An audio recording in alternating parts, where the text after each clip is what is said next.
Hello viewers, நான் உங்கள் வரலட்சுமி மணிகண்டன். விடாமுயற்சி வெற்றியின் ரகசியம் என்ற பதிவு என்னென்னா, காகத்திற்கு தினம் சாதம் வைங்க வைங்க சாப்பாடு வைங்கன்னு சொல்லிக்கிட்டே இருக்கோம்.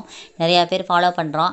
ஆனால் இதில் இன்னொரு நன்மைகள் நிறையா இருக்கான். நம்ம முன்னோர்களுடைய சாபம் தீரும் அப்படி தான் சொல்லிக்கிட்டு இருக்கோம். ஆனால் நம்ம காகத்துக்கு சாதம் வைக்கும் பொழுது கூட பிறந்தவர்களுக்கே பிரச்சனையாக இருக்குன்னு வச்சுக்கோங்க. நம்ம சின்ன வயசில் அண்ணன் தம்பி அக்கா தங்கச்சிலாம் ஒத்துமையாக ஒரு குடும்பத்தில் நல்லா வளருவோம், ஜாலியாக இருப்போம், அன்பாக இருப்போம், எல்லாத்தையும் விட்டு கொடுத்து போவோம். ஆனால் கல்யாணம் காட்சின்னு சொல்லி தனித்தனியாக ஃபேமிலியை நம்மளாம் ஆயிட்ட பிறகு சின்ன சின்ன மனஸ்தாபங்கள் வந்தாலே அண்ணன் தங்கச்சி அக்கா தம்பி உறவெல்லாம் அப்படியே பிரிஞ்சு போயிடுது.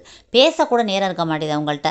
என்னைக்காவது ஒரு நாள் நினச்சி பார்ப்போம், நம்மளாம் எப்படி இருந்தோம், அண்ணன்லாம் அப்படி பேசுவாங்க நம்மளோட, நம்ம அக்காலாம் நம்மள்ட்ட அப்படி பேசுன்னு சொல்லி எல்லாருமே நினச்சி பார்ப்போம். மனசுக்குள்ளே நினச்சி பார்ப்போம், வெளியில் சொல்ல மாட்டோம். அப்படி இருக்கவங்க டெய்லி காகத்திற்கு சாதம் வச்சுக்கிட்டே வாங்க. டெய்லி அந்த காகம் நீங்கள் வைக்கிற சாப்பாடை சாப்பிட சாப்பிட அந்த காகங்கள்லாம் ஒத்துமையாக சாப்பிடுவாங்க. அதனால் நம்ம குடும்ப ஒற்றுமை அதிகரித்து அண்ணன் தங்கச்சி அக்கா தம்பி உறவுகள்லாம் ஒன்று சேர்ந்துருவாங்க. நீங்கள் வச்சுக்கிட்டே வாங்க, அவங்களாம் மனம் தெரிந்து உங்கள்கிட்ட வந்துடுவாங்க. தேங்க்யூ.